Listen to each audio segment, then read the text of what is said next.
မိမရေယောက်ျားလာတာထုတ်ခဲ့ပြီကွာဟုတ်လားယောက်ျား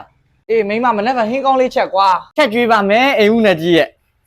မိမရေပတ်စံလေး1000လောက်ကွာမနေ့ကလက်ဖေးဆိုင်ထိုင်ပေးပါဟုတ်ပါပြီတော့ဩအမေတို့ဘို့လဲမုံလေးပါလေးဝဲချက်ပေးအောင်3000လောက်ပေးအောင်ကွာဟုတ်ကဲ့ပါယောက်ျားရေဒီရက်တွေကတော့ဖြစ်သလိုလေးစားလိုက်လားသာမပူတော့လို့နော်ဟာမင်းရလဲကွာငါပေးသမျှလားသာဘလို့မြန်သုံးဆွဲနေရတော့ကျမလဲဘာဘူးမှမသုံးပါဘူးတော့မဟုတ်သေးပါဘူးငါမိမရမစုမိမဆောင်မိတဲ့အပြင်ကွာကုံမဲကုံနေတော်နောက်လာစားပြီးငါပဲစီမံခန့်ခွဲပြီးကွဲသုံးလုပ်ပေးတော့မယ်ရှင်တဘောကဲလာတာထုတ်ခဲ့ပြီဟဲ့ဒီလာတော့ငါစီမံတိုင်းတာလို့ဒီလာတော့စုမိပြီဟဲ့ယောက်ျားလာတာထုတ်ခဲ့ပြီလားကလေးအတွက်အသုံးစရိတ်လေးဝယ်ရချမ်းရမှာ3သိန်းလောက်ပေးပါအောင်ဟာကလေးပစ္စည်းကအဲ့လောက်ကုန်လားဟာကုန်တာပေါ့တော့လာတိုင်းကုန်နေတာအခုမှထူးနာမဟုတ်ဘူးတော့ကလေးတယောက်မြန်လွဲမှတ်လို့ယောက်ျားရဲ့အေးပါကွာအေးပါချွေတတာလေးသုံးဟေးဟာခုမှလာတာထုတ်တာဘလို့ဖြစ်တာ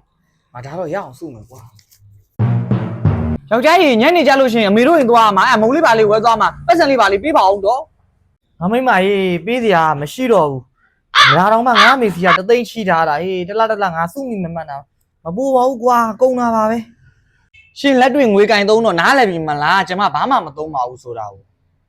အေးပါကွာငါနားလည်ပါပြီငါနောက်ပူးရှာပါမယ်ကွာပတ်စံ